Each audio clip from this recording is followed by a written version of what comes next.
میں چھوٹا سا تھا تو ہماری مسجد میں ایک خادم ہوتا تھا، عمر دین، پہلے ایک آدمی تھا، بہت قرآن پڑھتا رہتا تھا. والد صاحب اس سے مزاح کرتے تھے. میرے والد صاحب بیٹھ جاتے تھے، تھوڑا سا مزاح کرتے تھے. اس کے سامنے قرآن کھلا ہوا تھا تو یہی واقعہ وہ پڑھ رہا تھا. تو والد صاحب کہتے عمر دین یہ کیسے ہو گیا یار، سمندر خشک ہو گئے اور رستے بن گئے، کیسے ہو گیا؟ تو عمر دین کہتا ہے ایڈا بڑا مولوی ہو گیا کہ تمہیں بھی پتا ایڈا بڑا مولوی ہو گیا اس مجھے بھی پتا کیسے ہو گیا. موسیٰ علیہ السلام نے تختے رکھے تھے. عمر دین نے تشریح کی، موسیٰ علیہ السلام نے تختے رکھ کے پانی کو کہا، خود آگے چلے گئے. جب فرعون آ گیا تختے کھینچ دی.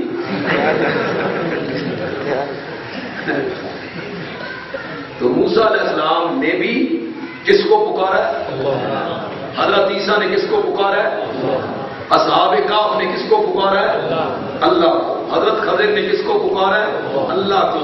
اور نبی اکرم صلی اللہ علیہ وسلم نے غار ثور میں جب دشمن سر پہ آ گئے تھے کیا کہا تھا؟ لا تحزن ان اللہ معنا. اور بدر کے میدان میں نبی پاک نے کس کو پکارا تھا؟ تو یہ قولی عبادت جو ہے یہ صرف اللہ کے لیے ہونی چاہیے. یہاں ضمن میں ایک بات کہنا چاہتا ہوں، میں بحث کرنا چاہتا تھا لیکن وقت چونکہ نہیں ہے تو بحث ابھی نہیں کرتے، پھر انشاءاللہ موقع ملا تو بحث کریں گے. نبی پاک خطبہ دے رہے ہیں اور بارشیں بند ہو گئی ہیں اور زمینیں خشک ہو گئی ہیں، ڈنگر مرنے لگے ہیں. ایک صحابی دروازے پہ کھڑے ہو کے کہتا ہے یا رسول اللہ زمینیں بنجر ہو گئی ہیں، جانور مرنے لگے ہیں، بارشیں بند ہو گئی ہیں، دعا کریں نا اللہ بارش دے دے. تو نبی پاک نے وہاں ہاتھ اٹھائے، اللہم اغثنا غیثا مغیثا، یا اللہ خوشگوار بارش عطا فرما. ابھی آپ نے چہرے پہ ہاتھ نہیں پھیرے کہ مسجد نبوی کی چھت کچی تھی، بارش ہوتی تو ٹپک پڑتی کہ بارش کے قطرے آپ کی داڑھی مبارک سے ٹپکنے لگے. اور صحابہ جب باہر نکلے جمعہ پڑھ کے تو بارش اتنی تیز آ گئی کہ کوئی صحابی کسی دیوار کی طرف بھاگتا ہے، کوئی کسی پناہ کی طرف بھاگتا ہے. یہ صحابہ کی تیزی دیکھ کے نا نبی پاک مسکرائے کہ کوئی سہارا ڈھونڈتا ہے کسی دیوار کا. تو فٹ آپ کے ذہن میں آیا کہ شاید کسی کے ذہن میں جائے کہ یہ میرے اختیار میں ہے، یہ بارش میرے اختیار میں ہے. تو نبی پاک پیچھے سے زور سے کہتے ہیں اشہد ان اللہ علی کل شیء قدیر، اشہد ان اللہ علی کل شیء قدیر وانی عبد اللہ ورسولہ. اے لوگوں کسی غلط فہمی میں مبتلا نہ ہو جانا، ہر چیز پہ قدرت اور قادر اور قدیر اور مقتدر اللہ کی ذات ہے، میں تو اس کا بندہ پہلے ہوں، رسول بعد. آپ نے فوراً اس کی ترتیب کی. تو تمام انبیاء نے اپنے اپنے وقتوں میں اور مصیبتوں میں صرف پکارا ہے تو اللہ کو پکارا. عبادت کی دوسری قسم جو ہے وہ بدنی عبادت ہے. اس میں قیام کرنا ہے، رکوع و سجدہ ہے، اتحیات میں دوزانوں بیٹھنا ہے، بیت اللہ کا طواف کرنا ہے، مسجد میں اعتکاف بیٹھنا ہے.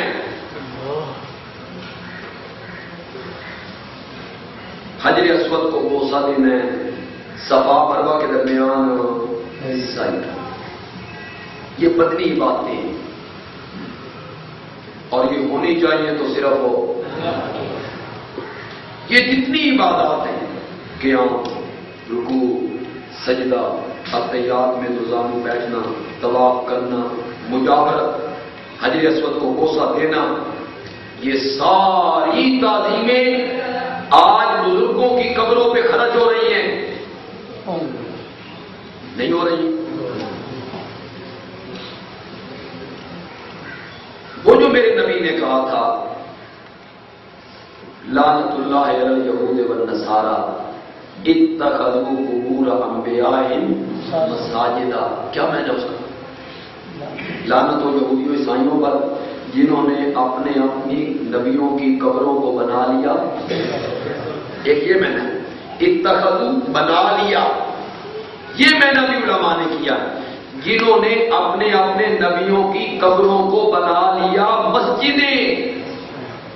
مساجد جمع مسجد کی، جنہوں نے اپنے اپنے نبیوں کی قبروں کو بنا لیا مسجدیں. یعنی جو کام مسجد میں کرنے چاہیے تھے وہ سارے کام ان لوگوں نے کہاں کیے؟ مسجدیں بنا دی. پکا بنانا تھا کس کو؟ کس کو بنایا؟ غلاف چڑھانا تھا کس پر؟ کہاں چڑھایا؟ دھونا تھا کس کو؟ بیت اللہ کو. غسل دیا کس کو؟ قبروں کو. بوسہ دینا تھا کس کو؟ حجر اسود کو. بوسے دیے گئے قبروں کی چوکٹوں کو، جالیوں کو، سیڑھیوں کو.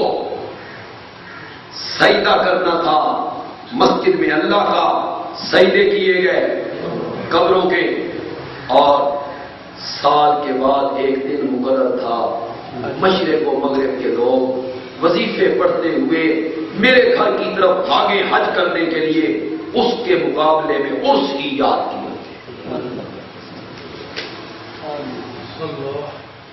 میں نے خود ایک موقع پر حضرت سلطان باہو کی قبر کی طرف لوگوں کو جاتے ہوئے، جھنگ سے جاتے ہوئے دیکھا. اس طرف میری تقریر تھی اور اسی بس میں بیٹھ گیا. جو ایبٹ آباد سے زائرین آ رہے تھے تو بس میں کہہ رہے تھے باہو حق باہو، سچ باہو حق باہو. میں نے کہا یہ نقل ہے لبیک اللہم لبیک لا شریک لک.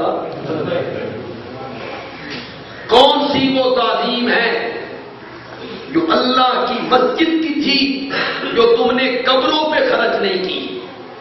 اس کے باوجود تم پکے اہل سنت بھی ہو، وال جماعت بھی ہو. حد نہیں. مسلمان ہے ٹھیک ہے، خیر وہ کسی علاقے کا کوئی افسر ملازم تھا نا کسی جگہ پہ، تو اس کا نوکر اس کو پیچھے سے ملنے گیا. گھر والوں بھیجو نوکر سے وہ افسر پوچھتا ہے گھر خیریت سی نا؟ اس کا بالکل خیریت، ٹھیک ٹھاک تھے سب، روٹی روٹی کھاتی، پانی شانی پیتا. کہنے لگا باقی تو سب خیریت ہے، وہ آپ کی جو کتیا تھی نا وہ مر گئی. اس نے کہا میری کتیا مر گئی؟ تو میری بڑی پیاری کتیا تھی، اس کو کیا ہوا؟ کہ ہڈی پڑی تھی اس نے کھا لی، مر گئی. ہم نے تو اس کو ہڈی ڈالی کبھی نہیں تھی، گوشت اور مکھن ڈالتے تھے، ہڈی کیسے کھا لی؟ وہ جی آپ کی جو اونٹنی تھی نا وہ مر گئی تھی، اس کی ہڈیاں پڑی تھی اس نے کھا لی. اس نے کہا اونٹنی بھی مر گئی؟ اس نے کہا جی اونٹنی بھی مر گئی، باقی سب ہے. اونٹنی کو کیا ہوا؟ اسے داغ لگ گیا تھا پیٹھ پہ، بس زخم ایسا لگا مر گئی. تو داغ کیسے لگ گیا؟ اس نے کہا پہاڑوں سے پتھر ڈھو کے لانے تھے، تو ڈھو کے لا رہے تھے تو داغ لگ گئے. بھائی پتھر کس لیے؟ کوٹھی تو میں بنا کے آیا تھا. وہ جی آپ کے ماں باپ دونوں مر گئے تھے، ان کی قبریں بنانی تھی، باقی سب.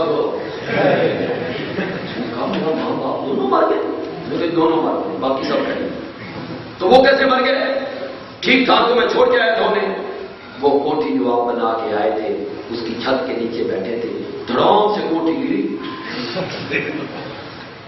کوٹھی بھی گر گئی. اس نے کہا کوٹھی بھی گر گئی، باقی سب کتیا بھی مر گئی، اونٹنی بھی مر گئی، ماں بھی مر گئی، باپ بھی مر گیا، کوٹھی بھی گر گئی، باقی سب ہے. کون سی وہ تعظیم ہے اللہ کے گھر کی جو تم نے قبروں پہ خرچ نہیں کی؟ باقی سب ہے. مسلمان ہے مومن.